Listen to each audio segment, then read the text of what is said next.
Earlier this week, a lot of the East Coast got hit with horrible storms, heavy rain, high winds, flooding, all of that. However, this one Brooklyn high school in particular was temporarily closed the day after the storm. And no, it wasn't because of any damages or anything. It was to house illegal immigrants so that they could escape from the storm. Libs of TikTok received a video from a parent of a Madison High School student in Brooklyn where truckloads of cots, food, supplies, everything for these illegal immigrants were being unloaded. And to nobody's surprise, this parent was told to stop filming. Oh, this is cots. This is beds. They're bringing in food.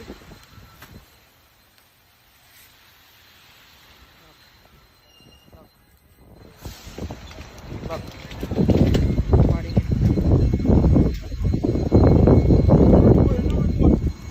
Why not?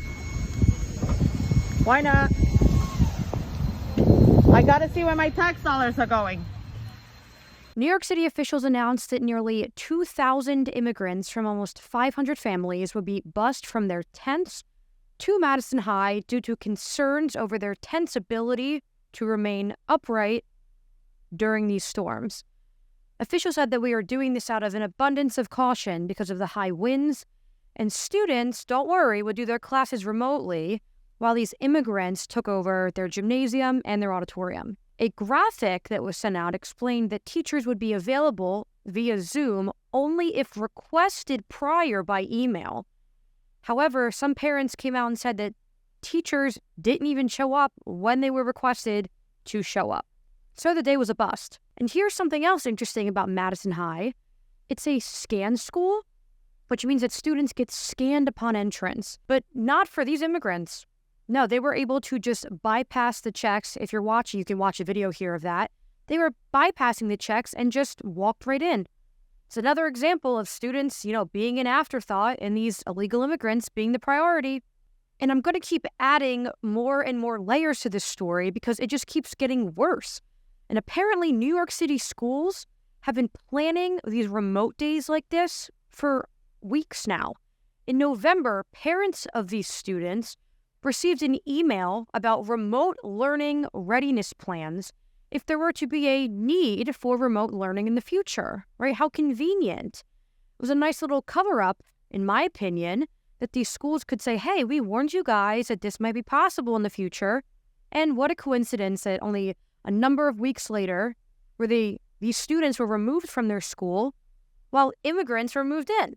And then we see that Mayor Eric Adams tweeted that he's so proud to be on the ground at Madison High at 12:30 in the morning where he's keeping asylum seekers safe and dry. The ability to be that oblivious is mind-boggling and astounding. This decision, though, only one day, is still ridiculous and unbelievable because now parents are wondering, and I was wondering this myself, is this going to be like the new precedent?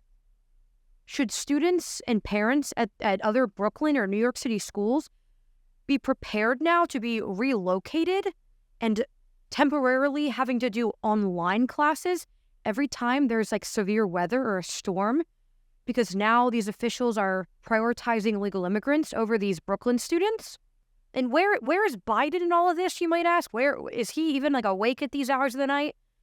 Well, the White House press secretary described the entire situation as a precaution. Listen to this. A whole high school in New York is having remote classes today because the building was needed to house people who came into this country illegally. So what is the president's priority in this case? Is it the migrants or is it the students?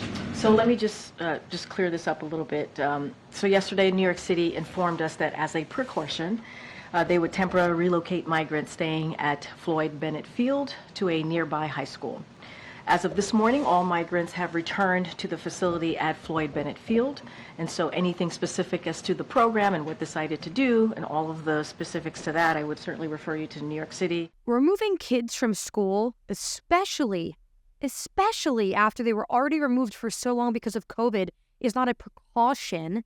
It's unrealistic and it's unsustainable. Illegal immigration was prioritized over these students this week, and it was very, very abundantly clear. And there has to be a better option than to remove students from their own high school and remove them from in-person learning. You learn nothing on those days. We consider them like a day off from school. It's a joke. No learning is being done those days. And not only did they cancel school, but Madison High also canceled its Winter Wonderland dance for the students with no explanation, and no future date is set. So illegal immigrants are more important than children and their education. And they even signed the note with, get this, "Stay kind, Madison." The irony, the complete irony. How is it kind to be doing what you're doing to these children? We have a tweet here that says, "As a former educator, I can tell you that this means a short assignment will be posted, used as attendance, and no real education will be done. A total loss in every conceivable way." Why should we even be shocked that the government does not care about keeping kids in schools after they removed them for months, if not years for some school, during COVID? Why are we shocked that because of this immigration crisis, the kids are now being affected by it? It's a ridiculous situation that is happening in New York. It's a disgrace.